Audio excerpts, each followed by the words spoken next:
What's up everyone, Katie from Rugby Tennis. Hope you guys are doing great today. Today, we have the Solinco Blackout 16 by 19 regular length. But before we jump into it, do not forget to like and subscribe. We have lots of good content on the channel, so be sure that you don't miss that by clicking that subscribe button. And also, if you want to support the channel, we got lots of codes, affiliate links in the description to help you guys get some new product and get a discount as well.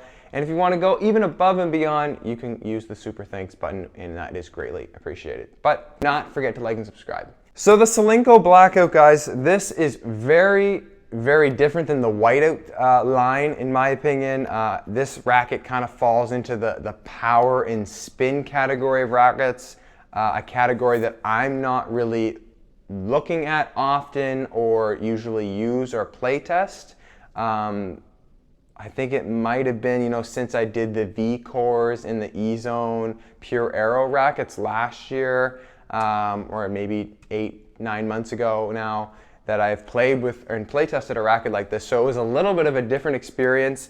This racket does really play like, in my opinion, a Pure Drive, Pure Aero, Wilson Burn, V-Core 100. So if you're looking for something like that, this is definitely one to try out. And also, don't be shied away by this Blackout. I think some people might be like, oh, it's a Solinco racket. Like, it's a Solinco racket? Yes, it's a Solinco racket, and it plays quite good for that kind of racket. So do not shy away because it's a Solinco racket. It's a great frame.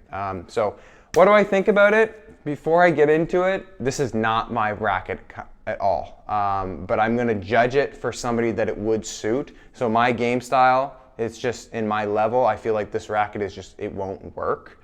But it definitely has a place for someone. So on the forehand, if you're somebody that's grinding and you're playing high and heavy spin on the forehand and you like playing on clay, you can hit some great forehands with this racket. It's really gonna kick when it bounces because you get a lot of topspin. Reminds me of Pure Aero back when I used to play with that.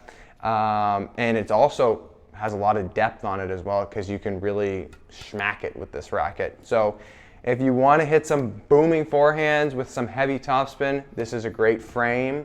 On the backhand side for me, I kind of struggled here, but I think that once again, if you're somebody that wants to hit a lot of forehands and you're not thinking maybe about your backhand.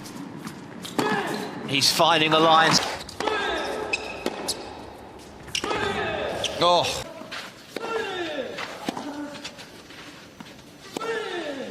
But I just felt, for me, it just felt a little bit light, but it's also because it's 300 grams. So that could, change with weight added. Also in the slice, I had a hard time, but I think that's normal with these 100 square inch 16-19 frames that have thick beams.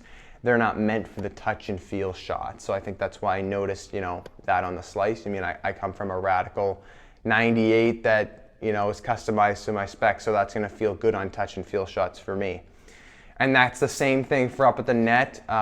If you're a serve volleyer or, want to hit slices and volleys all day, this is not going to be your racket. If you're the person that's grinding from the back, like I said, you get a short ball, you hit it, and then you hit the close volley, and that's the only time you're coming to the net, then you will like this racket for volleys. It's just not super maneuverable for the net, and this is just not a great net racket, in my opinion. It's not like it's doing anything horrible, it's just like that's not its strong suit. This strong suit is from the baseline for players that want to kind of grind and hit heavy topspin. So I didn't really love it at the net, but like I said, this is not my kind of racket.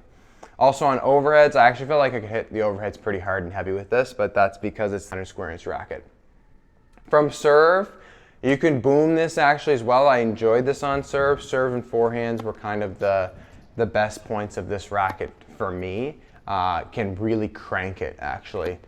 They weren't always super pinpoint, but that's kind of the difference. Like from the Blackout and the whiteout you get more control and precision, where this one's more power and spin. So you can try and find that sweet spot with different strings or customizations with your racket.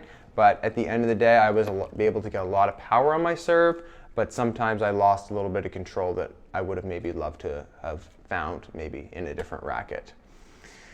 But yeah, also on returns, a little bit flimsy for me, just because, like I said, it's a lighter racket. I think if there was weight added, like I said earlier, I think it could maybe perform better. And that's like the same for like a Pure Drive regular or Pure Aero regular, B-Core regular 100. Those rackets are just maybe a little too thick in the beam and flimsy for me at the back.